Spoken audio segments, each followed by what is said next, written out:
안녕하세요, 여러분. 저는 여러분의 콘텐츠 크리에이터입니다. 오늘 저는 평범한 한 노인의 삶을 송두리째 뒤흔든 충격적인 사건의 막을 올리겠습니다. 이 이야기는 선의로 포장된 끔찍한 음모, 그리고 가족 간의 배신에 맞선 한 여성의 처절한 용기에 관한 기록입니다. 주인공은 올해 70세가 되신 루아 할머니 파리시입니다. 평생 건강만큼은 누구보다 신중하게 챙겨오신 분이죠. 그런 할머니가 어느 날 바이타막스라는 신생건강기술 기업이 주최하는 지역사회 건강검진 행사에 참여하게 됩니다. 첨단 시설과 친절한 직원들, 모든 것이 완벽하고 희망차 보였습니다. 검진 결과에 따라 할머니는 생체 활력 강화 패키지라는 영양제와 작은 웨어러블 기기를 받기로 했습니다. 이것이 바로 그 비극의 시작이었습니다.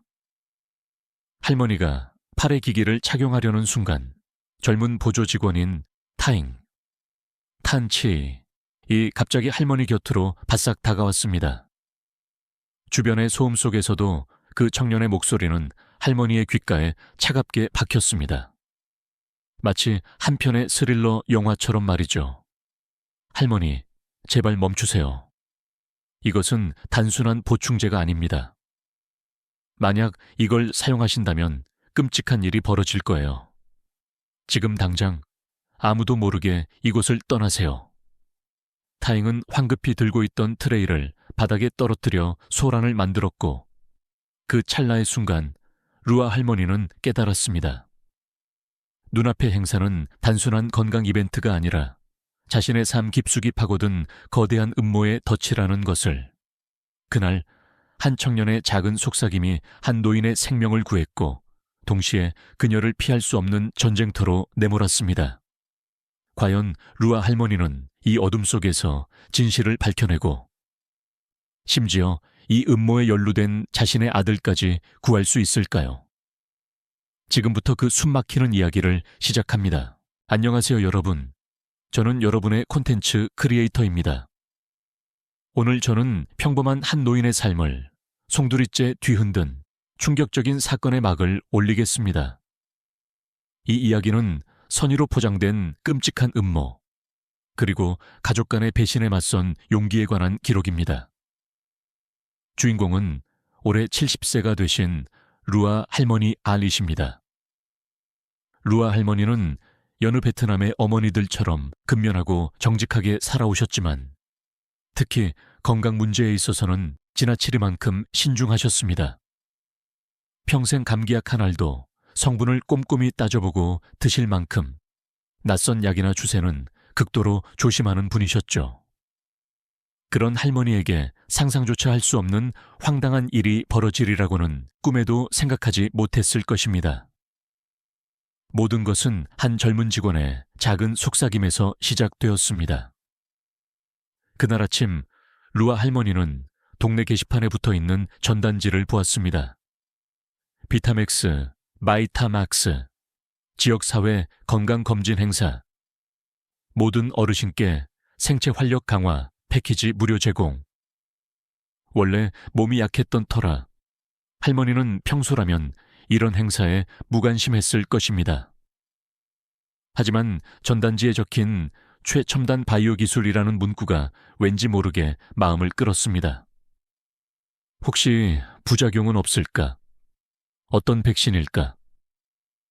자세히 알아보고 결정하자는 신중한 마음으로 할머니는 시내 중심계에 위치한 행사장을 찾았습니다. 행사장에 도착했을 때 할머니는 예상했던 것과는 다른 기묘한 분위기에 압도당했습니다. 평소 이런 어르신 대상 행사는 늘 북적거리고 활기가 넘쳐야 정상이었지만 넓은 대기실은 이상하리만큼 텅 비어 있었습니다. 몇몇 노인들이 있긴 했지만 모두 멍하니 앉아있거나 이미 등록을 마치고 기계적인 미소를 짓는 직원들을 바라보고 있을 뿐이었습니다. 아니, 오늘은 왜 이렇게 사람이 없지? 접수대에서 꾸벅꾸벅 졸고 있던 젊은 직원은 할머니를 보자마자 화들짝 놀라며 일어났습니다. 어머, 할머니, 어서 오세요. 건강검진 때문에 오셨죠? 이쪽으로 오세요. 직원은 무엇이 그리 급한지 할머니의 등을 떠밀 듯 재촉했습니다. 할머니는 그 성급함이 조금 이상했지만 별 의심 없이 안내를 따라 안으로 들어섰습니다. 상담실 문이 열리자 닥터선 프로젝트 매니저라는 명찰을 단 중년 남자가 할머니를 맞이했습니다. 할머니, 환영합니다. 오늘 컨디션이 최고이시네요. 선 매니저는 과도할 정도로 호들갑을 떨며 말했습니다. 할머니는 조심스럽게 본론부터 꺼냈습니다. 매니저님, 제가 검진 전에 백신이 정확히 어떤 것인지, 부작용은 없는지 설명을 듣고 싶어서요. 제가 몸이 조금 약해서요. 물론이죠. 설명해 드려야죠. 선 매니저는 기다렸다는 듯 고개를 끄덕였습니다. 이것은 하늘이 내리신 기적의 백신입니다. 이거 하나면 올겨울 감기는 완전히 뚝 끊길 거예요, 할머니. 그러나 정작 할머니가 궁금해하는 구체적인 성분이나 작동 원리에 대한 설명은 쏙 빼놓고 오직 좋은 점만 장황하게 늘어놓았습니다. 아니요, 그게 아니라요. 구체적으로 어떤 성분으로. 할머니가 더 캐물으려는 순간 상담실 문이 열리고 젊은 직원 한 명이 들어섰습니다. 가슴에는 타잉, 보조라고 적힌 명찰이 달려 있었습니다. 타잉은 작은 트레이에 영양제와 함께 웨어러블 기기를 올려놓고 조용히 할머니에게 다가왔습니다. 할머니, 팔을 이쪽에 편안하게 대주세요. 조금 차가울 수 있어요. 타잉은 온화한 목소리로 말했습니다. 할머니는 별다른 생각 없이 소매를 걷어 팔을 내밀었습니다. 타잉은 알코올 솜으로 할머니의 팔을 꼼꼼하게 닦는 신용을 하더니 갑자기 할머니의 팔을 꽉 움켜쥐었습니다. 그리고는 갑자기 고개를 숙여 할머니의 귓가에 바싹 다가왔습니다. 타잉은 숨소리보다 더 작은 목소리로 속삭였습니다. 할머니, 이것을 몸에 대는 순간 끔찍한 일이 벌어집니다. 무슨 일이 있어도 하지 마세요. 지금 당장 이곳을 나가셔야 해요. 할머니는 너무 놀라 숨이 멎는 것 같았습니다. 대체 무슨 소리니, 아가씨? 할머니가 되물으려는 찰나 타잉은 갑자기 손에 들고 있던 트레이를 바닥에 세게 내리쳤습니다. 쾅! 트레이가 바닥에 부딪히며 요란한 소리를 내고 웨어러블 기기와 영양제가 산산조각 났습니다. 아이고, 죄송합니다. 제가 손이 미끄러져서요. 타잉은 일부러 큰 소리로 외쳤습니다. 누가 봐도 실수한 것처럼 연기하는 모습이었습니다. 어떡하죠? 제가 당장 새 것을 가져오겠습니다. 타잉은 허둥대는 신용을 하며 상담실 밖으로 황급히 뛰쳐나갔습니다. 할머니는 그 자리에 얼어붙은 듯 멍하니 서 있었습니다. 눈앞에서 무슨 일이 벌어진 것인지 전혀 이해할 수 없었습니다. 요란한 소리를 듣고 선 매니저가 불쾌한 표정으로 의자에서 일어났습니다. 오호, 할머니 괜찮으세요? 놀라지 않으셨어요? 선 매니저는 곤란한 듯 웃으며 바닥에 흩어진 파편들을 발로 툭툭 치워버렸습니다. 선 매니저님, 그게 문제가 아니라요. 아까 그 직원이 제게 이상한 말을 했어요. 할머니는 조심스럽게 입을 열었습니다. 다행히 속삭인 기묘한 말이 머릿속을 떠나지 않았기 때문입니다. 아까 그 직원이 이걸 하면 큰일이 난다고, 빨리 여기를 나가라고. 할머니의 말이 끝나기가 무섭게 선 매니저의 표정이 차갑게 굳어졌습니다. 대체 무슨 말씀을 하시는 거예요, 할머니? 예? 타잉. 그 직원은 오늘 첫 출근한 아르바이트생입니다. 그런 애가 뭘 안다고 말도 안 되는 소리를 짓거린다는 말입니까? 선 매니저는 비웃는 듯한 눈빛으로 할머니를 빤히 쳐다보며 말했습니다. 그 목소리에는 미묘한 협박의 기운이 서려 있었습니다. 아니, 그럴 리가요. 제가 명찰도 분명히 받고 제게 말을 걸었는데 할머니는 당황하여 말을 더듬었습니다. 선 매니저는 할머니의 말을 차갑게 끊었습니다. 할머니, 요즘 피곤해서 환청이라도 들으신 거 아니에요? 아니면 혹시 저희 클리닉을 곤란하게 만들 생각이신가요? 할머니를 떠보는 듯한 그의 말투에 온몸에 소름이 돋았습니다. 할머니는 본능적으로 공포를 느꼈습니다. 뭔가 이상해. 이곳은 위험해. 자, 신경 쓰지 마세요. 제가 당장 새 웨어러블 기기를 가져다 드릴게요. 선 매니저는 약품 상자를 뒤져 새 기기를 꺼내려 했습니다. 아니요, 괜찮습니다. 갑자기 급한 일이 생각나서요. 다음에 다시 올게요. 할머니는 황급히 일어나 말했습니다. 할머니, 괜찮아요. 금방 끝납니다.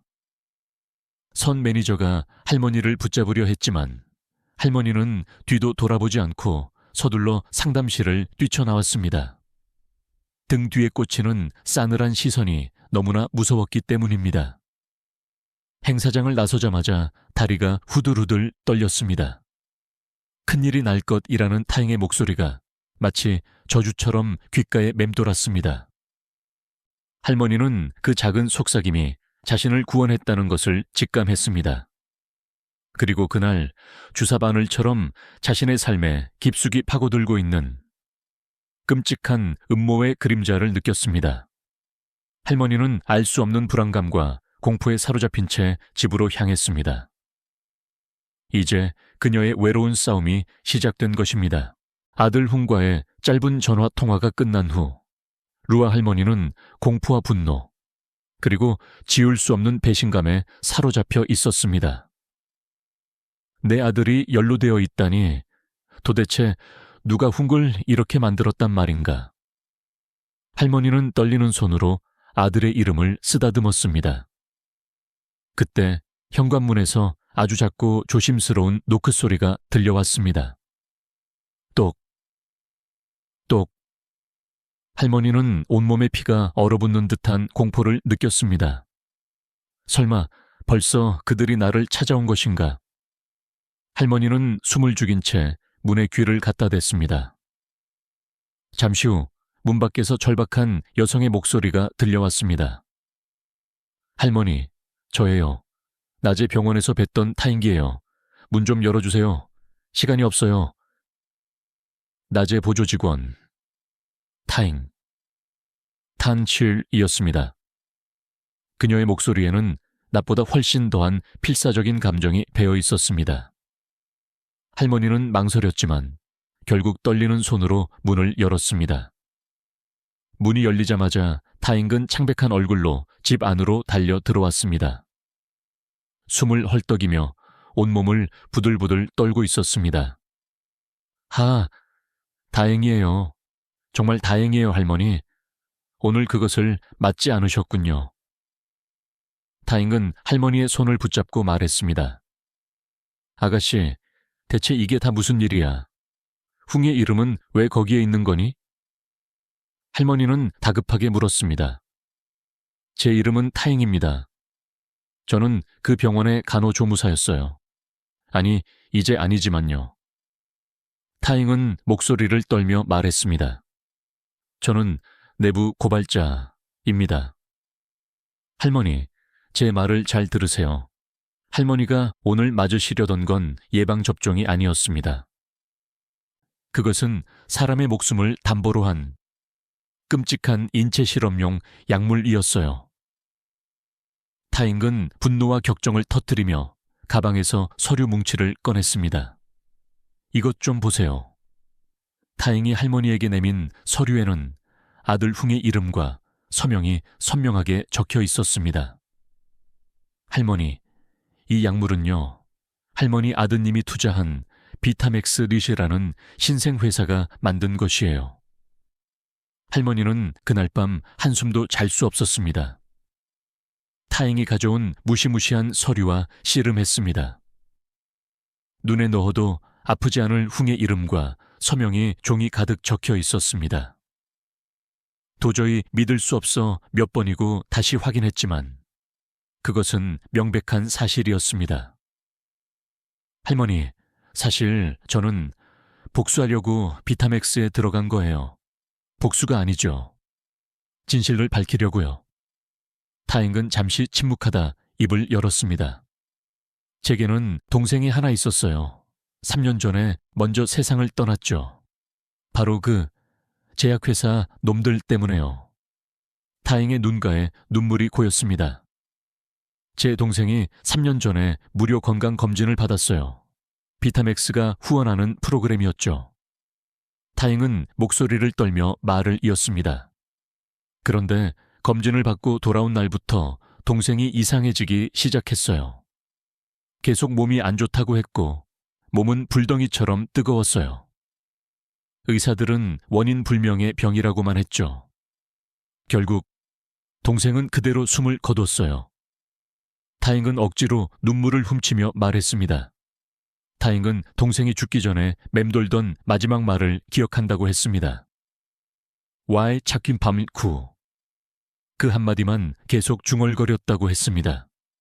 타잉은 비타맥스에 간호조무사로 위장 취업해 내부 정보를 빼내기 시작했고 그 과정에서 수많은 노인들이 생체활력 강화 패키지라는 미명 아래 불법 실험의 대상이 되고 있다는 사실을 알게 되었습니다. 할머니, 아드님 홍 사장님은 그 악마 같은 하비타맥스 CEO 빈빈에게 완전히 잡혀 있었어요. 타잉은 홍의 상황을 설명했습니다. 홍 사장님은 비타맥스에 엄청난 금액을 투자했는데 빈 CEO가 그 투자금을 담보로 협박하기 시작한 거예요. 불법 임상시험 환자를 모집해 오지 않으면 투자금은 전부 날아가고 너와 네 가족도 끝장이다 라고요. 타잉의 설명을 듣고서야 루아 할머니는 아들 흥의 창백하고 신경질적이었던 얼굴 그리고 그를 둘러싸고 있던 공포의 그림자를 이해할 수 있었습니다. 아, 흥도 피해자였구나. 협박당하고 있었구나. 할머니는 아들을 향한 배신감 대신 안쓰러움과 더 큰 분노를 느꼈습니다. 빈 CEO라는 존재가 바로 이 모든 공포의 근원이었습니다. 하지만 할머니, 지금 우리가 가진 증거만으로는 부족해요. 빈 CEO와 그 일당을 단번에 무너뜨릴 결정적인 증거가 필요합니다. 타인은 서류를 톡톡 두드리며 말했습니다. 아직 확보하지 못하고 숨겨둔 결정적인 증거가 있어요. 바로 실험 기록 원본이 담긴 암호화된 USB입니다. 타인은 그 USB가 과거 비타맥스의 자료실로 쓰이던 지금은 폐쇄된 본부의 지하 보관소에 숨겨져 있다고 했습니다. 그 USB만 있으면 모든 것을 증명할 수 있습니다. 수백 명의 피해자 명단과 실험 데이터, 그리고 빈 CEO의 지시가 담긴 내부 보고서까지 모두 거기에 있어요. 할머니는 타잉의 눈을 쳐다보았습니다. 타잉의 눈빛은 슬픔을 넘어선 강한 정의감으로 불타고 있었습니다. 할머니는 잠시 망설였습니다. 이것은 경찰에 신고하는 것 이상의 생명을 건 위험한 도박이었습니다. 이미 훅을 통해 자신의 모든 정보가 그들에게 노출되었을 가능성이 컸습니다. 좋다, 타인가. 네가 가진 그 용기를 내가 외면할 수는 없구나. 할머니는 떨림을 멈추고 단호하게 말했습니다.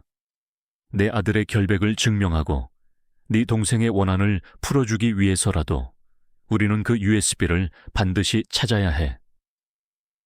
두 사람은 밤늦도록 치밀한 계획을 세웠습니다. 할머니의 집 주변에 맴도는 듯한 검은 그림자들, 현관 앞에서 느껴지는 싸늘한 시선들. 그 모든 위험 속에서 루아 할머니와 타잉은 자신들의 생명줄이자 정의의 칼날이 될 암호화된 증거를 찾기 위해 비타맥스의 어둠 속으로 잠입할 준비를 했습니다. 그들의 비밀스러운 만남은 거대한 음모의 실체를 파헤칠 첫걸음이었습니다. 아들 훈과의 짧은 전화 통화가 끝난 후 루아 할머니는 공포와 분노, 그리고 지울 수 없는 배신감에 사로잡혀 있었습니다. 내 아들이 연루되어 있다니. 도대체 누가 흉을 이렇게 만들었단 말인가? 할머니는 떨리는 손으로 아들의 이름을 쓰다듬었습니다. 그때 현관문에서 아주 작고 조심스러운 노크 소리가 들려왔습니다. 똑, 똑. 할머니는 온몸의 피가 얼어붙는 듯한 공포를 느꼈습니다. 설마 벌써 그들이 나를 찾아온 것인가? 할머니는 숨을 죽인 채 문에 귀를 갖다 댔습니다. 잠시 후 문 밖에서 절박한 여성의 목소리가 들려왔습니다. 할머니, 저예요. 낮에 병원에서 뵀던 타인기예요. 문 좀 열어주세요. 시간이 없어요. 낮의 보조 직원, 타잉이었습니다. 그녀의 목소리에는 낮보다 훨씬 더한 필사적인 감정이 배어 있었습니다. 할머니는 잠시 망설였지만 낮의 속삭임이 자신을 구원했다는 직감에 결국 떨리는 손으로 문을 열었습니다. 문이 열리자마자 타인은 창백한 얼굴로 집 안으로 달려 들어왔습니다. 숨을 헐떡이며 온몸을 부들부들 떨고 있었습니다. 다행이에요. 정말 다행이에요, 할머니. 오늘 그것을 맞지 않으셨군요. 타인은 할머니의 손을 붙잡고 말했습니다. 아가씨, 대체 이게 다 무슨 일이야? 흉의 이름은 왜 거기에 있는 거니? 할머니는 다급하게 물었습니다. 제 이름은 타잉입니다. 저는 그 병원의 간호조무사였어요. 아니, 이제 아니지만요. 타잉은 목소리를 떨며 말했습니다. 저는 내부 고발자입니다. 할머니, 제 말을 잘 들으세요. 할머니가 오늘 맞으시려던 건 예방접종이 아니었습니다. 그것은 사람의 목숨을 담보로 한 끔찍한 인체 실험용 약물이었어요. 타잉은 분노와 격정을 터뜨리며 가방에서 서류 뭉치를 꺼냈습니다. 이것 좀 보세요. 타잉이 할머니에게 내민 서류에는 아들 흉의 이름과 서명이 선명하게 적혀 있었습니다. 할머니, 이 약물은요, 할머니 아드님이 투자한 비타맥스라는 신생회사가 만든 것이에요. 할머니는 그날 밤 한숨도 잘 수 없었습니다. 타잉이 가져온 무시무시한 서류와 씨름했습니다. 눈에 넣어도 아프지 않을 흉의 이름과 서명이 종이 가득 적혀 있었습니다. 도저히 믿을 수 없어 몇 번이고 다시 확인했지만 그것은 명백한 사실이었습니다. 할머니, 사실 저는 복수하려고 비타맥스에 들어간 거예요. 복수가 아니죠. 진실을 밝히려고요. 타잉은 잠시 침묵하다 입을 열었습니다. 그녀의 눈빛은 무언가 깊은 슬픔을 담고 있었습니다. 제게는 동생이 하나 있었어요. 3년 전에 먼저 세상을 떠났죠. 바로 그 제약회사 놈들 때문에요. 타잉의 눈가의 눈물이 그렁그렁 고였습니다. 제 동생이 3년 전에 무료 건강 검진을 받았어요. 비타맥스가 후원하는 프로그램이었죠. 타잉은 목소리를 떨며 말을 이었습니다. 그런데 검진을 받고 돌아온 날부터 동생이 이상해지기 시작했어요. 계속 몸이 안 좋다고 했고 몸은 불덩이처럼 뜨거웠어요. 의사들은 원인 불명의 병이라고만 했죠. 결국 동생은 그대로 숨을 거뒀어요. 타잉은 억지로 눈물을 훔쳤지만 눈빛은 강한 결의로 가득 차 있었습니다. 타잉은 동생이 죽기 전에 맴돌던 마지막 말을 기억한다고 했습니다. 국제질병분류코드로 추정되는 Y979, 그 한마디만 계속 중얼거렸다고 했습니다. 타잉은 동생의 죽음이 단순한 사고가 아님을 직감하고 진실을 파헤치기 위해 비타맥스의 간호조무사로 위장 취업했습니다. 그 과정에서 수많은 노인들이 생체 활력 강화 패키지라는 미명 아래 불법 실험의 대상이 되고 있다는 사실을 알게 되었습니다. 할머니, 아드님 흉 사장님은 그 악마 같은 비타맥스 CEO 빈류에게 완전히 잡혀 있었어요. 타잉은 흥의 상황을 설명했습니다. 흥 사장님은 비타맥스에 엄청난 금액을 투자했는데 빈 CEO가 그 투자금을 담보로 협박하기 시작한 거예요. 불법 임상시험 환자를 모집해 오지 않으면 투자금은 전부 날아가고 너와 네 가족도 끝장이다 라고요. 타잉의 설명을 듣고서야 루아 할머니는 아들 흥의 창백하고 신경질적이었던 얼굴, 그리고 그를 둘러싸고 있던 공포의 그림자를 이해할 수 있었습니다. 아, 흥도 피해자였구나. 협박당하고 있었구나. 할머니는 아들을 향한 배신감 대신 안쓰러움과 더 큰 분노를 느꼈습니다. 빈 CEO라는 존재가 바로 이 모든 공포의 근원이었습니다. 하지만 할머니, 지금 우리가 가진 증거만으로는 부족해요. 빈 CEO와 그 일당을 단번에 무너뜨릴 결정적인 증거가 필요합니다. 타잉은 서류를 톡톡 두드리며 말했습니다. 아직 확보하지 못하고 숨겨둔 결정적인 증거가 있어요. 바로 실험 기록 원본이 담긴 암호화된 USB입니다. 이 USB는 환자 명단, 실험 데이터, 그리고 빈 CEO의 직접적인 지시가 담긴 내부 보고서까지 모두 담고 있어요. 타잉은 그 USB가 과거 비타맥스의 자료실로 쓰이던, 지금은 폐쇄된 본부의 지하 보관소에 숨겨져 있다고 했습니다.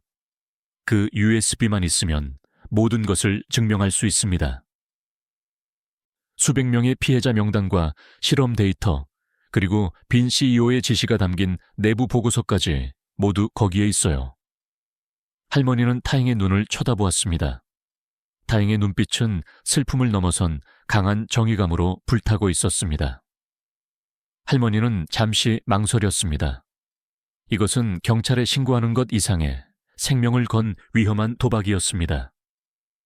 이미 흥을 통해 자신의 모든 정보가 그들에게 노출되었을 가능성이 컸습니다.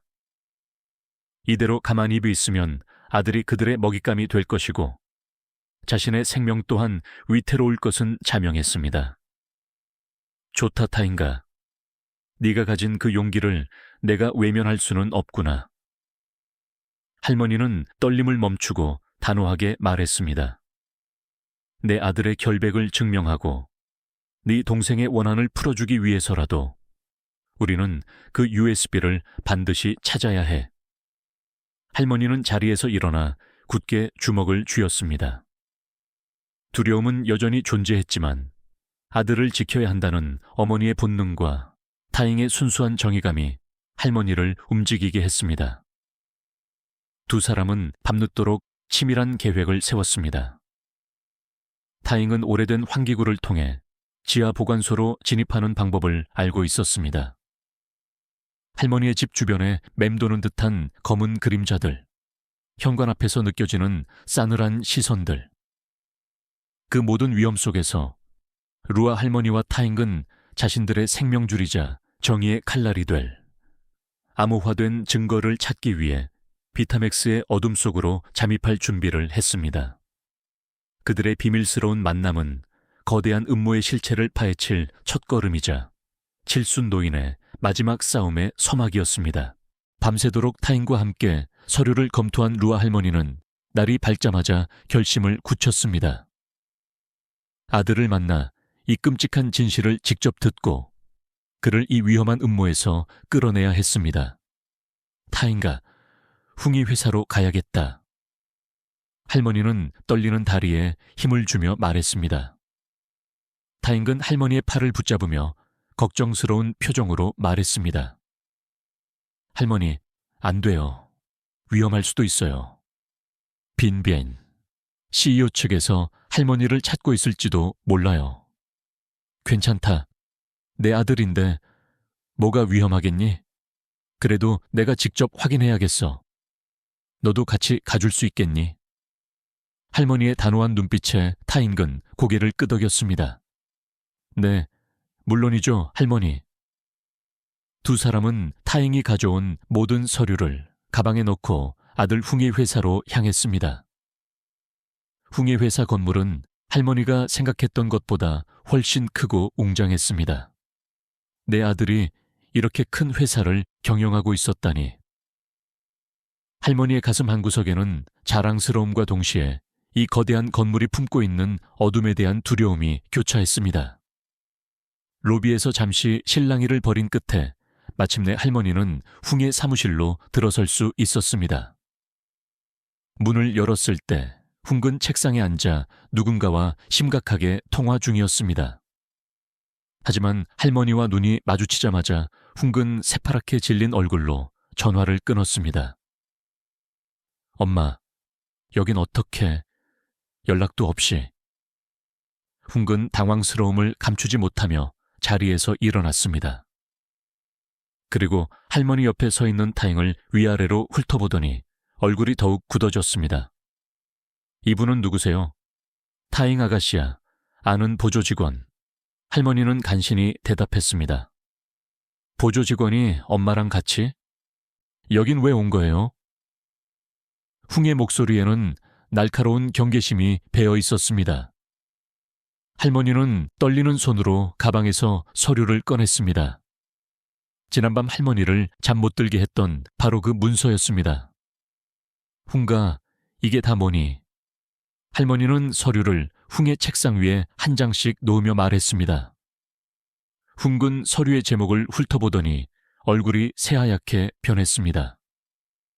엄마, 이건 당신 이름이 왜 이렇게 다 적혀 있는 거예요? 그리고 이건 내 서명이 아니야? 흥은 당황했지만 이내 표정을 관리하며 태연한 척 기침을 했습니다. 아, 이건 그냥 투자 서류예요, 엄마. 투자를 하는데 왜 내 서명이, 왜 함부로 여기에 있는 거니? 할머니는 목소리를 높였습니다. 아, 그게 말이에요, 엄마. 엄마 요즘 깜빡깜빡 잘 잊어버리잖아요. 중요한 일도 잊으시고. 그래서 제가 엄마 편하시라고 대신 등록해 드린 거예요. 흥은 뻔뻔하게 말했습니다. 뭐? 깜빡깜빡? 너 지금 이 엄마를 치매 노인화 취급하는 거니? 할머니는 울컥 치밀어 오르는 분노에 온몸이 부들부들 떨렸습니다. 아들이 눈 하나 깜짝 않고 자신을 정신 나간 노인 취급하다니. 엄마, 제발 진정하세요. 여긴 회사예요. 나중에 집에서 이야기해요. 흥은 주변의 시선을 의식하며 할머니의 팔을 잡아당겼습니다. 그때 잠자코 있던 타잉이 앞으로 나섰습니다. 흥 사장님, 더 이상 발뺌하지 마세요. 병원에서 무슨 일이 있었는지 저는 전부 알고 있습니다. 저는 그 병원의 직원이었으니까요. 타잉은 당당하게 외쳤습니다. 뭐? 무슨 말을 하는 거야? 나는 그런 거 전혀 모른다고. 흥은 끝까지 발뺌했습니다. 거짓말이에요. 저는 똑똑히 봤어요. 어르신들에게 허가도 받지 않은 정체불명의 약물을 투여하는 것을요. 야, 너 지금 어디서 입을 함부로 놀리는 거야? 내 사무실에서 멋대로 짓거리지 말고 당장 나가. 흥은 이성을 잃고 타잉에게 소리쳤습니다. 흥가, 이 아가씨 말이 정말이니? 정말로. 할머니가 절규했지만 흥에게는 할머니의 목소리가 들리지 않는 것 같았습니다. 흥은 책상 위에 전화를 거칠게 들더니 어딘가로 전화를 걸었습니다. 경비실이죠? 당장 사무실로 올라와 주세요. 이상한 사람들이 와서 업무를 방해하고 있습니다. 빨리. 흥가, 너 지금 뭐 하는 거니? 할머니는 동요하며 물었습니다. 엄마, 제발 집에 가세요. 여기서 이러시면 제가 정말 곤란해져요. 흥은 차갑게 말했습니다. 곧 건장한 경비원 2명이 사무실로 뛰어들어왔습니다. 이분들을 로비 밖으로 모셔다 드리세요. 흥은 우리를 손가락으로 가리키며 말했습니다. 안 돼.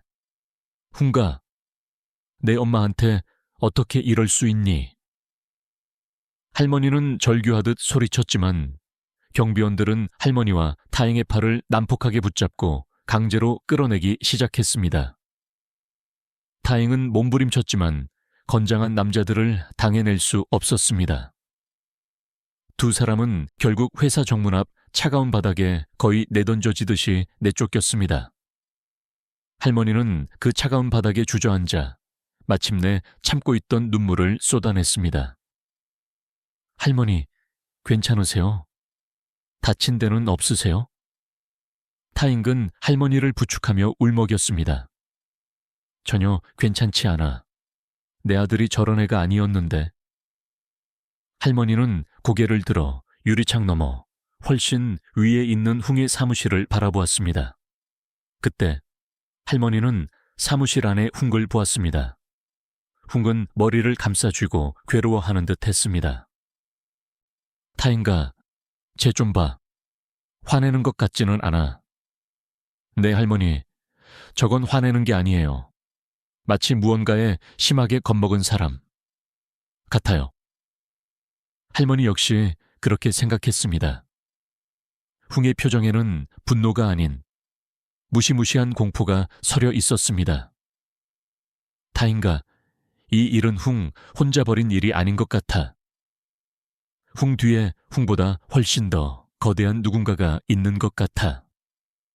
할머니의 몸은 다시 한번 싸늘하게 떨려왔습니다. 아들이 희생양이 되었음을 깨달은 절망과 공포의 순간이었습니다. 아들 흥의 회사에서 무참히 내쫓긴 루아 할머니는 차가운 길바닥에 주저앉아 눈물을 쏟아냈습니다. 곁에서 타잉 타한이 할머니를 부축하며 울먹였습니다. 할머니, 괜찮으세요? 다친 데는 없으세요? 할머니는 고개를 들고 흥의 사무실을 바라보았습니다. 흥의 얼굴에 서려 있던 것은 분노가 아닌 극도의 공포였습니다. 할머니는 깨달았습니다. 흥 혼자 벌인 일이 아니야. 흥 뒤에는 흥보다 훨씬 더 거대한 누군가가 있는 거야. 아들이 거대한 악의 희생양이 되었음을 확신하자 할머니의 공포는 결의로 변했습니다. 타인가, 우리는 지금 당장 행동해야 해. 흥을 위해서라도. 두 사람은 곧바로 빈 CEO 일당의 감시를 피해 허름한 여관에 몸을 숨겼습니다.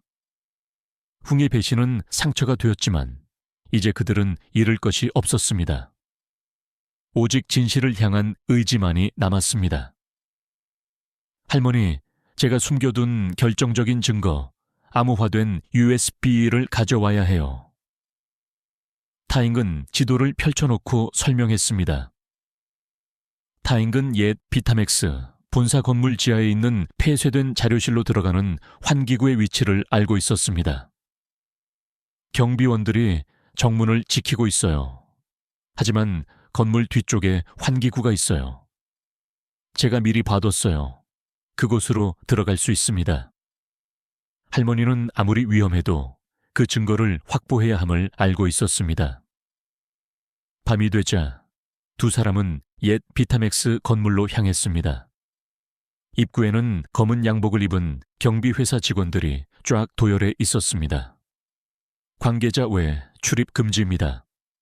경비원이 막아섰습니다. 할머니는 어쩔 수 없이 건물 주변을 맴돌았습니다.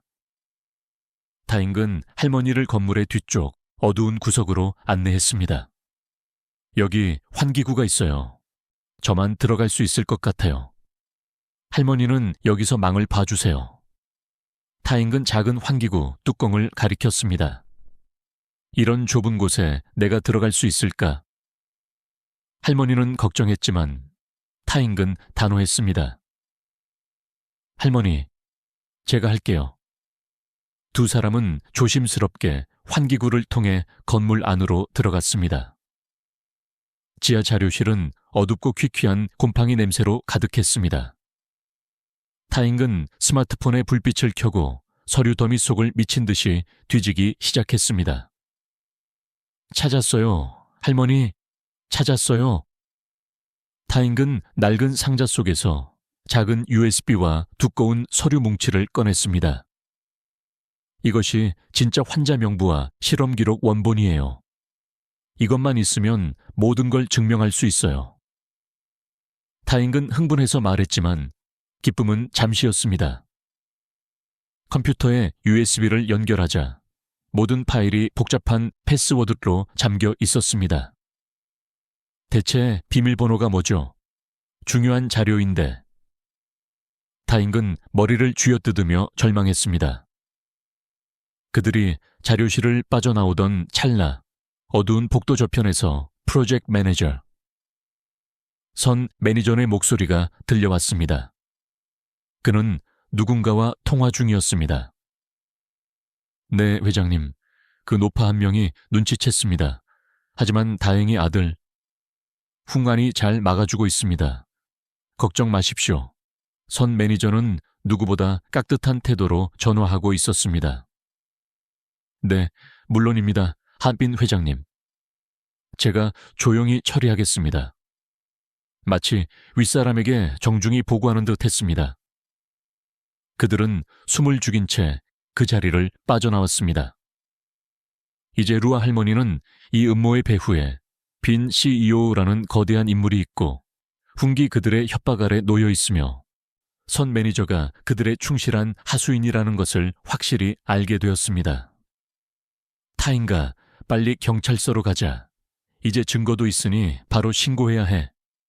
할머니가 재촉했습니다. 두 사람은 그 길로 경찰서로 향했습니다. 지능범죄수사팀을 찾아 김경희치라는 사람을 만났습니다.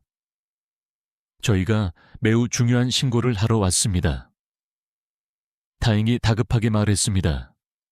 비타맥스에서 불법적으로 인체 실험을 하고 있었어요. 여기 그 증거도 전부 있습니다. 다행은 서류를 내밀었습니다. 김경희는 서류를 쓱 훑어보더니 심드렁하게 고개를 끄덕였습니다. 사안이 매우 복잡하군요. 이걸 검토하려면 시간이 꽤 걸릴 것 같습니다. 일단 접수하고 나중에 연락드리겠습니다. 경위님, 이게 얼마나 긴급한 일인지 아시잖아요. 사람들이 다칠 수도 있어요. 할머니는 초조하게 물었습니다. 아, 곧 연락드린다고 했잖아요. 돌아가세요, 할머니. 저희도 바쁩니다. 김경희의 태도는 지나치게 사무적이었습니다. 이토록 엄청난 대형 사건인데도 그는 별다른 관심이 없어 보였습니다. 두 사람은 실망감과 찜찜한 기분을 안고 경찰서를 나섰습니다.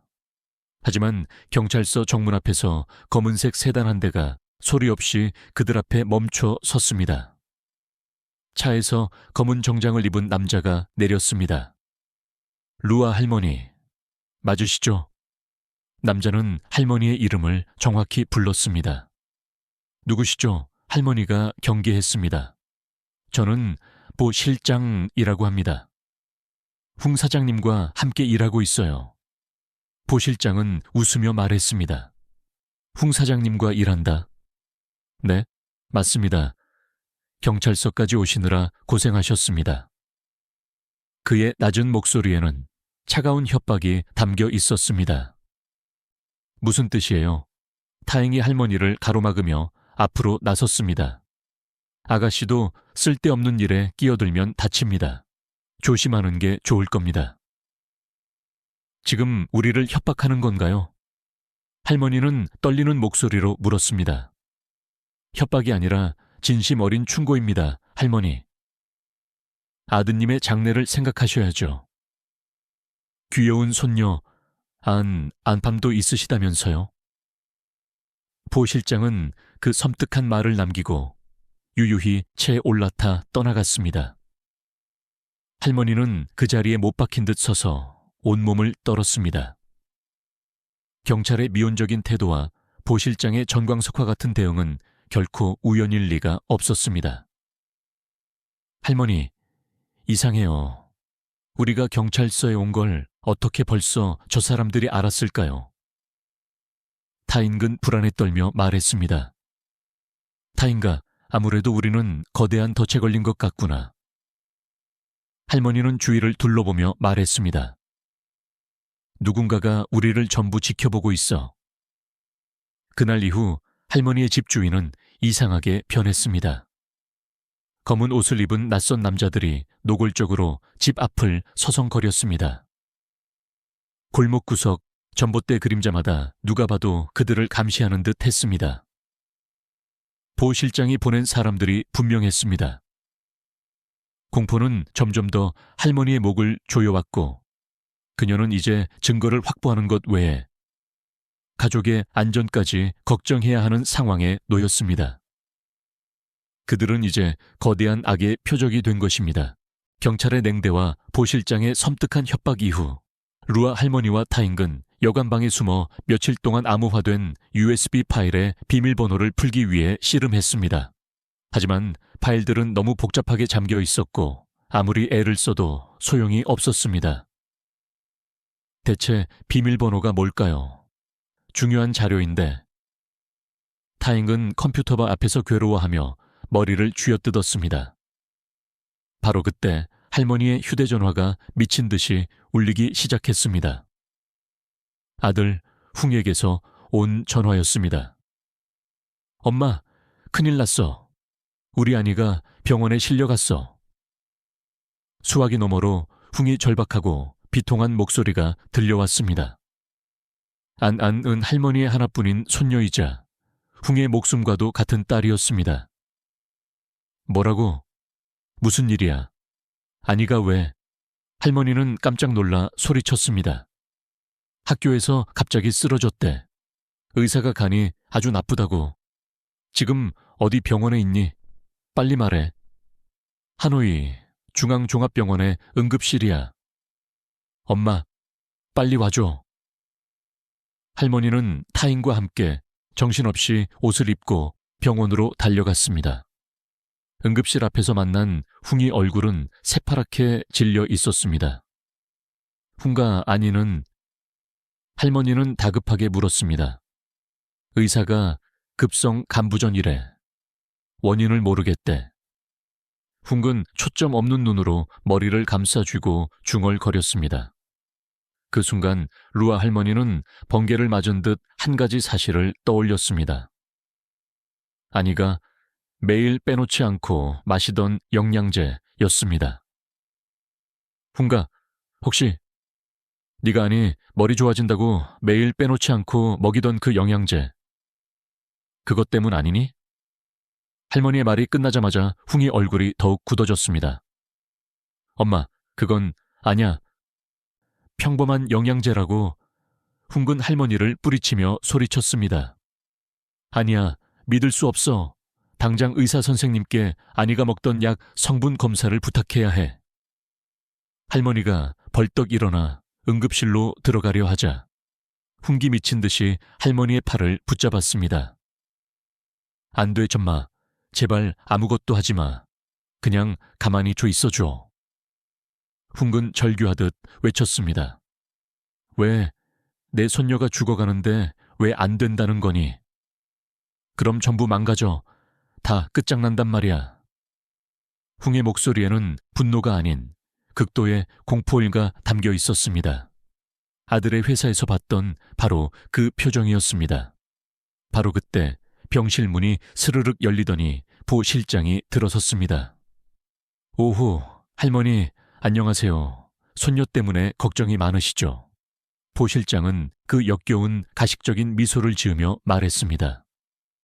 당신이 왜 여기에? 할머니는 경악하며 경계했습니다. 훙 사장님의 따님이 아프신데 제가 안아볼 수 없지 않습니까? 보 실장은 훙이 어깨를 툭툭 쳤습니다. 훙은 보 실장 앞에서 죄인처럼 고개를 숙이고 있었습니다. 할머니, 부디 현명한 판단을 내리시기 바랍니다. 보 실장은 할머니의 눈을 똑바로 쳐다보며 차갑게 말했습니다. 무슨 판단 말이니? 쓸데없는 일에 힘쓰지 마시라는 겁니다. 귀여운 손녀를 위해서라도요.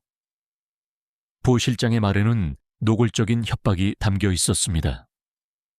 할머니는 그 순간 훙을 바라보았습니다. 훙은 보 실장을 올려다보며 제발 나를 막아줘라고 말하는 듯한 애처로운 눈빛을 보내고 있었습니다. 할머니는 그 순간 깨달았습니다. 아들 훈기 단순한 가해자가 아니라는 것을. 훈 역시 그 끔찍한 제약회사에 얽매인 또 다른 박샴 피해자일 수도 있다는 무서운 생각이 들었습니다. 엄마, 제발 그냥 집에 가세요. 훈은 떨리는 목소리로 할머니를 밀어냈습니다. 할머니는 빈 CEO와 빈 회장의 그림자가 이 병원의 VIP 병동에 있다는 것을 직감했습니다. 아니의 목숨이 그곳에 달려 있었습니다. 할머니는 보 실장의 감시를 피해 중앙병원 VIP 병동으로 향했습니다. VIP 병동 복도는 적막했고 마치 다른 세상 같았습니다. 그곳에서 할머니는 빈 CEO를 발견했습니다. 빈 CEO는 아주 편안해 보이는 환자복을 입고 병실 침대에 누워 있었습니다. 하지만 그의 눈빛만은 여전히 뱀처럼 차갑고 날카로웠습니다. 호호, 환영합니다, 루아 할머니. 이렇게 직접 오실 줄 알았습니다. 빈 CEO는 할머니를 비웃으며 말했습니다. 내 손녀를 살릴 해독제를 지금 당장 내놓으세요. 할머니는 단도직입적으로 말했습니다. 물론이죠. 당연히 드리겠습니다. 여기 잘 보관하고 있다고요. 빈 CEO는 침대 옆 금고에서 작은 주사김치 하나를 꺼내 보여주었습니다. 이것이 할머니의 손녀, 그 소중한 생명을 구할 유일한 완벽한 해독제입니다. 그럼 그것을 주세요. 와, 급하신 건 알겠지만 세상에 공짜는 없죠. 그 전에 저와 간단한 거래를 하나 하셔야죠. 빈 CEO는 교활하게 웃었습니다. 무슨 거래 말이니? 아주 간단합니다. 할머니의 아들 훈 사장이 곧 열릴 법정에서 이 모든 죄는 이렇잖아. 훈이 단독으로 주도했다. 고 증언하게 만드는 겁니다. 빈 CEO는 요구를 계속했습니다. 그리고 할머니가 그토록 소중하게 쥐고 있는 그 하찮은 증거 원본표를 전부 파기해 주세요. 물론 그 타잉이라는 간호조무사 폭행 사건에 대해서도 조용히 입 다물어 주셔야 합니다. 당신은 정말 악마 같군요. 할머니는 분노로 몸을 떨었습니다. 호호, 칭찬으로 받아들이죠. 쉬 잇. 이 간단한 조건을 받아들이신다면 소중한 손녀도 살려드리고 아드님의 형량도 제가 힘써서 최소한으로 줄여드리겠습니다. 어떻습니까? 빈 CEO는 해독제를 할머니 눈앞에서 흔들며 말했습니다. 할머니는 정인과 손녀의 목숨이라는 피를 토하는 듯한 선택의 기로에 놓였습니다. 할머니, 세상은 할머니 같은 노인 한 분의 그 얄팍한 양심 따위로 결코 바뀌지 않아요. 빈 CEO는 할머니를 조롱했습니다. 시간을 주세요. 생각할 시간을요. 할머니는 간신히 말했습니다. 좋습니다. 하지만 제 인내심도 그리 길지는 않으니 너무 오래 기다리게 하진 마세요. 할머니는 지옥 같은 그 병실을 나왔습니다. 그리고 주머니 속에 작은 초소형 녹음기를 꽉 움켜쥐었습니다. 출발하기 전 기자와 연락하며 만약을 위해 준비해 둔 것이었습니다. 방금 전 빈 CEO의 악마 같은 목소리가 모두 녹음되어 있었습니다. 할머니는 이제 빈 CEO를 심판할 수 있는 결정적인 무기를 손에 쥐었지만 동시에 손녀의 생명을 담보로 한 빈 CEO의 거래 제안 앞에서 무거운 고뇌에 빠졌습니다. 빈 CEO의 악마 같은 협박을 받은 후 루아 할머니는 손녀 안의 생명이 꺼져가는 시한폭탄이라는 것을 알면서도 그가 내민 해독제 대신 정의를 선택했습니다. 빈 CEO의 목소리가 담긴 녹음기는 그의 잔인한 본성과 음모의 전모를 담고 있는 강력한 무기였습니다. 할머니는 이 증거를 썩어빠진 경찰 조직에 맡길 수 없다는 것을 이미 알고 있었습니다. 할머니는 타행을 통해 알게 된 정의감 넘치는 탐사 보도팀의 기자 응아에게 연락을 취했습니다. 응가 기자님, 저예요. 빈 CEO의 목소리가 담긴 파일이 제게 있습니다. 수화기 너머 은가 기자의 목소리는 믿을 수 없다는 듯 흥분으로 가득 찼습니다. 정말이세요, 할머니. 정말 대단하십니다. 은가 기자는 할머니를 보자마자 신뢰를 보였습니다. 저희는 이 사건을 몇 달 전부터 추적하고 있었어요. 타잉 씨의 여동생 사건부터요. 하지만 빈 CEO의 지시가 담긴 녹취 파일은 상상도 못했어요. 이건 판도를 완전히 바꿀 증거입니다. 할머니는 곧장 아들, 흉얼이 구금되어 있는 혹은 잠시 풀려나 있는 곳으로 향했습니다. 훈가, 잘 들어봐. 할머니는 녹음기를 꺼내 빈 CEO와의 대화를 모두 들려주었습니다. 이런 인간 말종이. 훈근 분노로 주먹을 떨었습니다. 할머니는 아들의 손을 꽉 잡고 설득했습니다. 훈가, 여기서 멈춘다면 타인기와 무고하게 죽어간 사람들이 영원히 눈을 감지 못할 거야. 게다가 아니도 위험해. 아니를 살릴 수 있다고요? 응, 아니가 먹은 약, 그 해독제를 구할 수 있을지도 몰라. 용기를 내다오, 아들아. 할머니의 간절한 설득에 훈근 마침내 무너졌습니다. 엄마, 죄송해요. 정말 죄송해요. 훈근 무릎을 꿇고 울음을 터뜨렸습니다. 엄마, 저에게 환자 명부 원본과 병원에 공급된 약물 리스트, 그리고 내부 보고서들이 더 있어요. 제가 빈 CEO에게 받은 모든 서류들을 넘겨드릴게요. 훈근 광적으로 가방에서 서류들을 꺼냈습니다. 이것 좀 보세요. 선 매니저 그 작자가 환자들에게 쓰고 남은 약물을 몰래 빼돌려 이걸 하고급 영양제라고 속여 팔고 있었어요. 그럼 우리 아니가 먹은 그 영양제도. 할머니는 숨 막힐 듯 놀라 물었습니다. 네, 선 매니저가 자기 딸에게도 먹이는 아주 특별한 것이라며 저에게 줬어요. 저는 이게 이렇게 무서운 약물인 줄도 모르고 제 손으로 아니에게. 훈근 머리를 쥐어뜯으며 괴로워했습니다. 이제 모든 퍼즐 조각이 맞춰졌습니다. 은가 기자는 루아 할머니의 녹취 파일과 훈기 제공한 결정적인 추가 증거들, 내부 보고서, 약물 유통 리스트를 바탕으로 즉시 움직였습니다. 은가 기자는 부패한 경찰 조직을 믿지 않았기에 양심적인 검사들이 소속된 검찰 특수, 수사부에 비밀리에 협력했습니다. 할머니, 걱정 마세요. 특수부에는 아직 양심이 살아있는 사람들이 있습니다. 제가 그분들과 비밀리에 공조하겠습니다. 은가 기자는 확신의 참목소리로 말했습니다. 며칠 후 은가 기자는 할머니에게 연락했습니다. 할머니, 추적 7일. 긴급 편성이 확정되었습니다. 그리고 만일의 방송 방해에 대비해 방송통신위원회에도 사전에 보호 요청을 해두었습니다. 할머니와 타잉, 흉이 협력으로 모은 증거는 빈 CEO 측의 모든 법적 방해, 공작 방송 금지 가처분 신청을 무력화시켰습니다. 마침내 운명의 날이 다가왔습니다. 은가 기자의 탐사 보도가 전국에 생방송되는 날이었습니다. 루아 할머니는 스튜디오의 차가운 조명 아래 첫 번째 증인으로 섰습니다. 수많은 카메라가 할머니를 향해 붉은 램프를 켰습니다.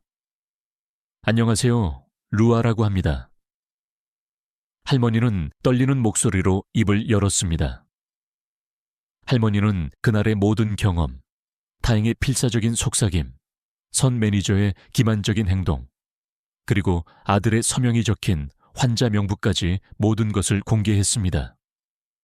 그리고 이것이 제 손녀가 먹었던 영양제 용기입니다. 이 안에는 사람의 목숨을 앗아가는 끔찍한 실험용 약물이 들어있었습니다.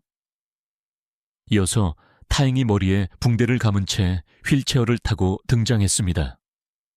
저는 타잉입니다. 그 지옥 같은 병원의 내부 고발자입니다.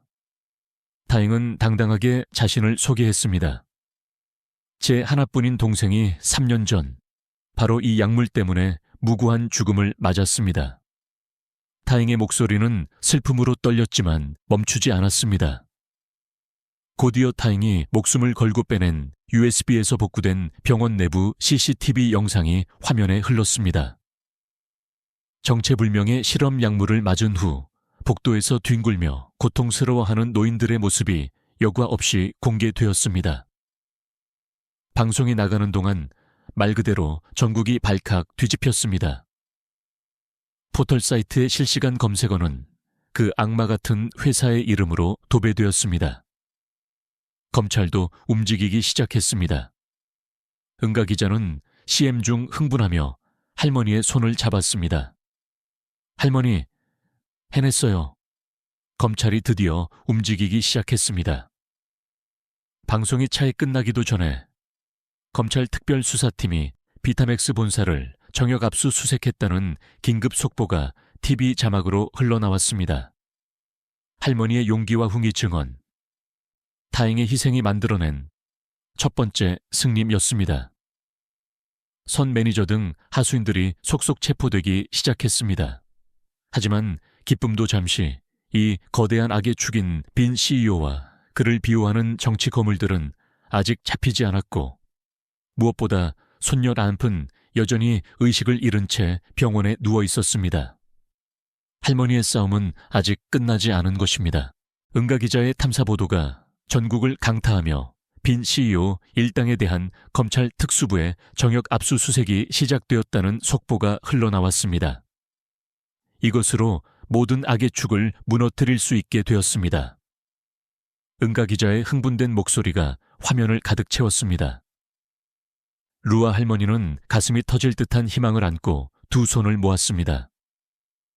마침내 손녀 예레안을 살릴 해독제를 확보할 수 있게 된 것입니다.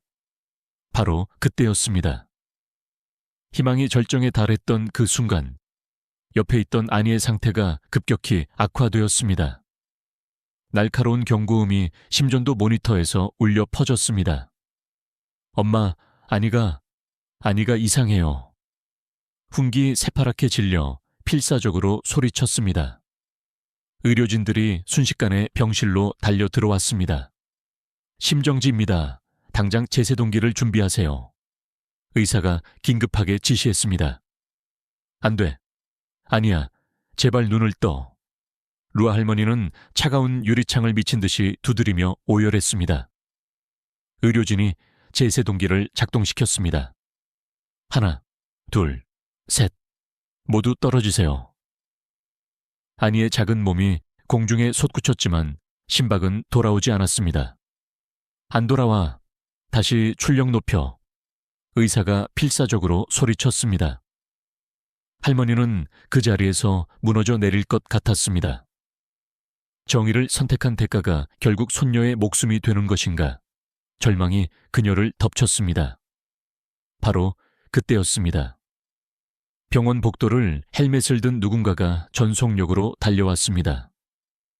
해독제 왔습니다. 긴급 약품입니다. 검찰과 은가 기자가 급히 공수한 해독제를 들고 온 퀵서비스 배달원이 상자를 들고 뛰어왔습니다. 이쪽입니다. 여기 주세요. 루아 할머니는 손을 흔들며 절규했습니다. 배달원은 땀에 젖은 채 할머니에게 상자를 건넸습니다. 할머니는 상자를 낚아채듯 받아들고 의료진에게 달려갔습니다. 선생님, 해독제 여기 왔습니다. 할머니는 의사의 흰 가운을 붙잡고 그 자리에서 무릎 꿇고 간절히 애원했습니다. 제발 제 손녀를 살려주세요. 의사는 해독제를 받아 즉시 투여했습니다. 할머니는 그저 간절히 기도했습니다. 제발 아니가 이 할미의 손을 놓지 않게 해주세요. 몇 분이 마치 몇 년처럼 흘렀습니다. 그리고 그때 요란한 경고음이 멈추고 심전도 모니터에 약하지만 뚜렷한 신호가 나타나기 시작했습니다. 돌아왔습니다. 심박이 돌아오고 있어요. 의사가 기쁨에 차 소리쳤습니다. 아니야. 할머니는 그 자리에 주저앉아 눈물을 펑펑 흘리며 아니의 이름만을 불렀습니다. 몇 시간 동안의 사투 끝에 아니의 용태는 기적적으로 안정되기 시작했습니다. 할머니, 정신 차리세요. 타잉 씨가 깨어났어요. 응가 기자가 숨을 헐떡이며 병원으로 달려와 할머니의 손을 잡고 말했습니다. 뭐라고요? 타인기가 정말로? 할머니는 기쁨에 겨워 되물었습니다. 네, 방금 완전히 의식을 회복했다고 합니다. 할머니는 두 다리의 힘이 완전히 풀려 복도에 주저앉았습니다. 감사와 감격의 눈물이 하염없이 흘러내렸습니다. 며칠 후 훈기초췌한 얼굴로 할머니를 찾아왔습니다. 얼굴은 완전히 달라져 있었습니다. 엄마, 죄송해요. 정말 죄송해요. 훈근 할머니 앞에 무릎을 꿇고 바닥에 엎드렸습니다. 엄마는 몰랐어요. 이렇게 무서운 일로 번질 줄은 정말 몰랐어요. 훈근 아이처럼 오열했습니다. 훈가, 일어나서 이야기해 다오. 할머니는 묵묵히 훈글 일으켜 자신의 품에 안았습니다. 네가 마지막 순간에 용기를 내준 것, 그것만으로 엄마는 감사하고 있단다. 할머니는 훈글 용서했습니다. 훈근 눈물 젖은 얼굴로 마지막 남은 증거들을 응가 기자에게 넘겨주었습니다. 그리고 모든 재산을 정리해 피해자 보상 기금으로 기부하고 법의 심판을 기다리겠다고 했습니다. 훈의 결정적인 자백과 협력으로 빈 CEO 아래에 있던 일당들이 모두 검거되기 시작했습니다. 속보입니다. 타잉 씨를 습격했던 하보 실장이 방금 체포되었습니다. 응가 기자가 속보를 전했습니다. 빈 CEO가 자백을 시작하면서 그 아래에 있던 모든 일당들이 검거된 것입니다. 모든 악의 연쇄가 마침내 하나씩 끊어지기 시작했습니다. 길고 길었던 어두운 터널의 출구가 보이기 시작했습니다. 할머니는 휠체어에 앉아 회복실로 옮겨진 타잉을 만났습니다. 할머니, 저희가 드디어 해냈어요. 타잉은 힘없는 목소리로 말했지만 눈빛은 빛나고 있었습니다.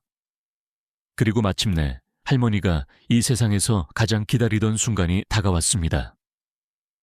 중환자실에서 일반 병실로 옮겨진 손녀 아니가 눈을 뜨고 할머니를 불렀습니다. 할머니, 보고 싶었어요.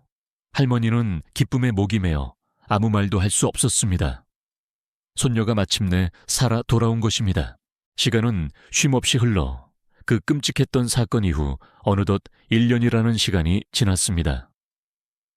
루아 할머니의 삶은 이전의 평온함을 되찾았고 무엇보다 그녀의 곁에는 완전히 건강해진 손녀 치카 안물이 있었습니다. 할머니는 매일 아침 안에 작은 손을 잡고 학교 앞까지 바래다주는 일상을 보냈습니다. 할머니, 이젠 저 혼자 갈 수 있다니까요. 친구들이 할머니한테 바래다준다고 놀린단 말이에요. 아는 완전히 철부지 소녀로 돌아와 불평했습니다. 아이고, 우리 강아지.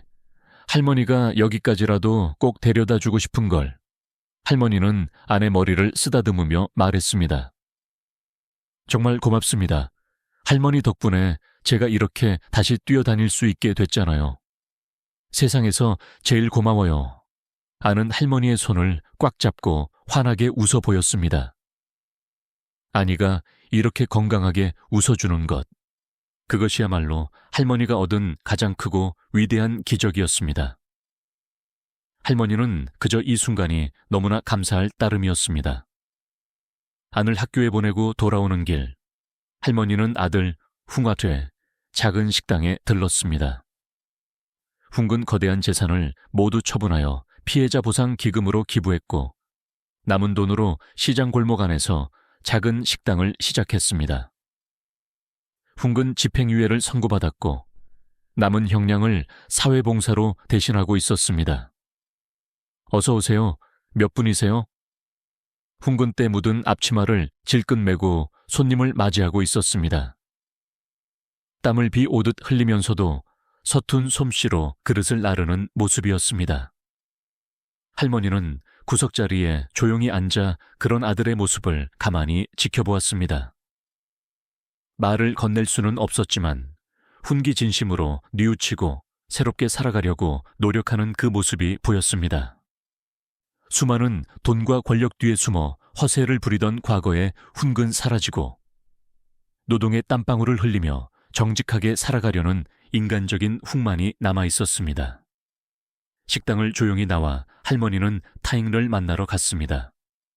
타잉은 먼저 세상을 떠난 동생의 이름을 따서 타잉 재단이라는 의료정의 시민단체를 정식으로 발족시켰습니다. 할머니, 어서 오세요. 마침 잘 오셨어요. 오늘 저희 재단에 첫 번째 상담자분이 오시거든요. 타잉은 할머니를 보자마자 아이처럼 기뻐하며 말했습니다. 어머, 정말이니? 어떤 분인데? 할머니처럼 병원에서 말도 안 되게 이상한 일을 당하신 분이에요. 타잉은 할머니에게 서류를 보여주었습니다. 그래, 이런 분들일수록 우리가 반드시 도와드려야지. 할머니는 고개를 끄덕이며 말했습니다. 그때 타잉이 신문 한 면을 가리키며 가져왔습니다. 이것 좀 보세요. 은가 기자님이 올해의 기자상을 수상하셨대요. 어머, 정말이구나. 잘됐다. 할머니는 진심으로 기뻐했습니다. 은가 기자는 그들의 사건을 다룬 탐사보도로 큰 상을 받았고 이제는 더 높은 권력의 부정을 추적하고 있다고 했습니다. 할머니는 타인과 헤어져 집으로 돌아오는 길, 문득 옛 비타맥스 클리닉 앞을 지나쳤습니다.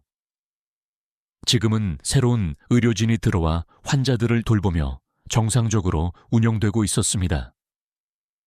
예전 같았으면 그 끔찍한 기억 때문에 그 건물을 바라보는 것만으로도 공포를 느꼈을 것입니다. 하지만 지금은 전혀 두렵지 않았습니다. 어머, 저기 양심 할머니 아니세요? 할머니는 어쩌면 그렇게 용감하세요? 마침 길을 지나가던 이웃 아주머니가 할머니를 알아보고 말을 걸어왔습니다. 어머, 용감하다니요. 그저 제가 해야 할 일을 했을 뿐인걸요. 할머니는 손을 저으며 겸손하게 대답했습니다. 에이, 그래도 대단하세요. 저라면 무서워서 그런 용기는 절대 못 냈을 거예요. 아주머니도 분명 할 수 있을 거예요. 정말 필요한 순간이 오면 어디서 나오는지 모를 용기가 솟아나는 법이거든요. 그렇습니다. 루아 할머니는 평생 감기약 한 알도 신중하게 골라 먹던 소심한 사람이었습니다. 하지만 이제 그녀는 부정의에 맞서는 용기라는 아주 특별한 주사를 스스로 맞을 수 있는 사람이 되었습니다. 돈보다 극단의 명예보다 훨씬 소중한 생명의 가치를 지켜낸 그녀의 뜨겁고 길었던 투쟁은 그렇게 마침표를 찍었습니다. 며칠 후 할머니는 그리고 타인과 함께 특별한 장소를 찾았습니다. 바로 타잉의 여동생이 잠든 작은 추모공원이었습니다. 할머니, 여기가 타잉 이모의 동생이 있는 곳이에요. 안은 무거운 분위기를 감지했는지 조용히 물었습니다. 아니와 많은 사람들이 바로 이분 덕분에 진실을 알 수 있었단다. 할머니는 하얀 국화 꽃다발을 묘비 앞에 조용히 바쳤습니다. 곁에 있던 타잉은 필사적으로 참았던 눈물을 훔치며 말했습니다. 타잉가, 내 희생은 결코 헛되지 않았어. 고마워. 그들의 옆을 지나쳐가던 젊은 엄마와 어린아이의 대화가 들려왔습니다. 엄마, 주사 싫어. 안 갈래. 아이가 울상을 지으며 바닥에 주저앉아 떼를 썼습니다. 아이고, 오늘은 예방접종이니까 꼭 맞아야 해. 하나도 안 아파. 엄마가 아이를 달랬습니다. 싫어. 주사 맞으면 큰일 난단 말이야. 너무 무서워. 아이는 계속 울었습니다. 할머니는 그 모습을 보고 저도 모르게 아이에게 다가갔습니다. 얘야, 괜찮아. 이제는 정말 안전하단다. 할머니는 따뜻하게 미소 지으며 아이의 머리를 쓰다듬었습니다. 정말요? 아이는 눈물을 닦으며 할머니를 올려다보았습니다. 그럼 할머니와 타잉, 아줌마 같은 사람들이 세상을 조금 더 안전하게 만들어 놓았단다. 할머니는 그 순간 자신들이 그토록 힘들게 싸운 덕분에 세상이 아주 조금이나마 더 좋은 곳이 되었다는 것을 실감했습니다. 집으로 돌아와 할머니는 따뜻한 햇살을 받으며 조용히 눈을 사건 발생 1년 후 루아 할머니의 삶은 이전의 평온함을 되찾았고 무엇보다 그녀의 곁에는 완전히 건강해진 손녀 얀시 있었습니다. 할머니는 매일 아침 안에 작은 손을 잡고 학교 앞까지 바래다주는 일상을 보냈습니다. 할머니, 이제 저 혼자 갈 수 있다니까요. 친구들이 할머니한테 바래다준다고 놀린단 말이에요. 아는 완전히 철부지 소녀로 돌아와 불평했습니다. 아이고, 우리 강아지. 할머니가 여기까지라도 꼭 데려다 주고 싶은 걸. 할머니는 아내 머리를 쓰다듬으며 말했습니다. 아니의 밝은 웃음소리, 그것이야말로 할머니가 지켜낸 가장 소중한 승리의 증거였습니다. 할머니는 이 순간이 너무나 감사했습니다. 몇 달의 재판 과정을 거쳐 이 거대한 의료비리 사건은 마침표를 찍었습니다. 비타맥스 CEO 빈 피아인은 횡령과 불법 인체 실험 주도 혐의로 종신형을 선고받았습니다. 그를 비호하던 정치권 인사들 역시 연루 사실이 밝혀져 줄줄이 법의 심판을 받았습니다. 아들 훈결은 달랐습니다. 훈군 법정에서 자신의 죄를 뉘우치고 눈물로 참회했습니다. 그는 루아 할머니와 타잉 탄치오에게서 배운 용기를 바탕으로 검찰 수사에 적극 협조했고 그의 결정적인 내부 증언은 사건의 전모를 밝히는데 결정적인 역할을 했습니다. 재판부는 흥이 깊은 뉘우침과 피해자 구제에 힘쓴 점을 참작하여 집행유예 4년 사회봉사를 선고했습니다. 훈군 자신의 모든 재산을 처분하여 피해자 보상기금으로 기부한 후 시장 골목 안에서 작은 식당을 시작했습니다. 땀을 비 오듯 흘리며 서툰 솜씨로 그릇을 나르는 흥의 모습에서 과거의 오만함은 찾아볼 수 없었습니다. 할머니는 아침마다 그 식당에 들러 훈을 응원했지만 훈은 일부러 할머니를 피하는 듯 했습니다. 엄마, 저에게는 아직 엄마께 밥 한 끼 대접할 자격도 없어요. 훈은 어머니를 외면하며 말했습니다. 어느 날 할머니는 훈이 쓴 짧은 편지를 보았습니다. 엄마, 제가 잃은 것은 수천억의 돈이지만 엄마가 제게 되찾아준 것은 양심이라는 돈으로 살 수 없는 가치였습니다. 이제야 알겠습니다. 정직하게 땀 흘리는 삶이 가장 큰 부라는 것을요. 할머니는 그 편지를 가슴에 품고 조용히 눈물을 흘렸습니다. 아들은 이제야 진정한 어른이 되어가고 있었습니다.